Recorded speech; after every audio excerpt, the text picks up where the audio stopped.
नमस्कार बंधुगण, ଆପଣ ଦେଖୁଛନ୍ତି ଆର୍କେ ଫାର୍ମିଂ ଚ୍ୟାନେଲ। ମୁଁ ରାମଦାସ କାର୍ବି, ଗ୍ରାମ ପରିସର ରାୟଗଡ଼ ବ୍ଲକ, ଗଜପତି ଡିଷ୍ଟ୍ରିକ୍ଟ।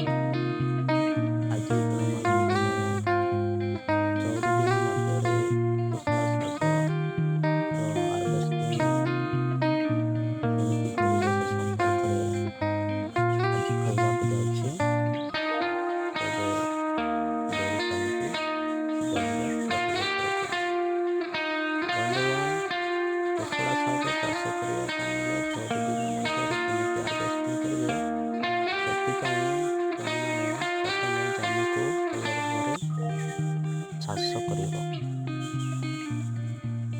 3-4 ଥର ଚାଷ କରିସାରିଲା ପରେ ଏହାକୁ ସମ୍ପୂର୍ଣ୍ଣ ମାଟିକୁ ଗୁଣ୍ଡ କରିଦେବ। ଗୁଣ୍ଡ ହେଲା ପରେ ଗୋବର ଖତ ଦେବ। ଗୋବର ଖତ ଦେଲେ ଶାଗ ସମ୍ପୂର୍ଣ୍ଣ ଭଲ ଭାବରେ ବଢ଼ିବ। ତେଣୁକରି ବିନା ସାର, ବିନା DAP, ୟୁରିଆ କି ପଟାସ ଏପରି ରାସାୟନିକ ସାର ବ୍ୟବହାର ନ କରିକି ଆମେମାନେ ଜୈବିକ ଖତ ବ୍ୟବହାର କରି ଆମେ କୋଶଳା ଶାଗକୁ ସହଜରେ 14 ଦିନ ମଧ୍ୟରେ ବାହାର କରି ଆମେ ମାର୍କେଟକୁ ବିକ୍ରି କରିପାରିବା। ଏଇଟା ହେଉଛି ସହଜ ଉପାୟ। ବନ୍ଧୁଗଣ, ସମସ୍ତ ପରିବା ମଧ୍ୟରୁ ଆମେ ଦୈନନ୍ଦିନ ଜୀବନରେ ଖାଉଥିବା ପରିବା ଏହାକୁ ପ୍ରାୟ 30-40 ଦିନ ଲାଗିପାରେ କେତେଟା ପରିବା।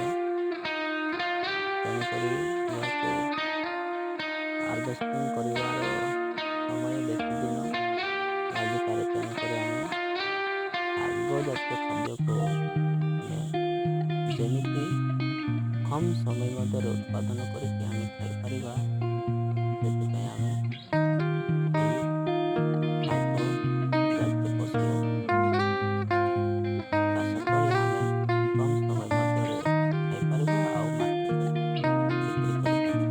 ତେଣୁ ସହଜ ଉପାୟ, କୋଶଳା ଶାଗ ଚାଷ କରିଲେ କମ୍ ସମୟ ମଧ୍ୟରେ ଉତ୍ପାଦନ କରିକି ତୁମେମାନେ ମାର୍କେଟରେ ବିକ୍ରି କରିପାରିବ ଏବଂ ଅଳ୍ପ ପରିଶ୍ରମରେ, ବେଶୀ ଅଳ୍ପ ଦିନ ପରିଶ୍ରମ କରିକି ଭଲ ପଇସା ରୋଜଗାର କରିପାରିବେ।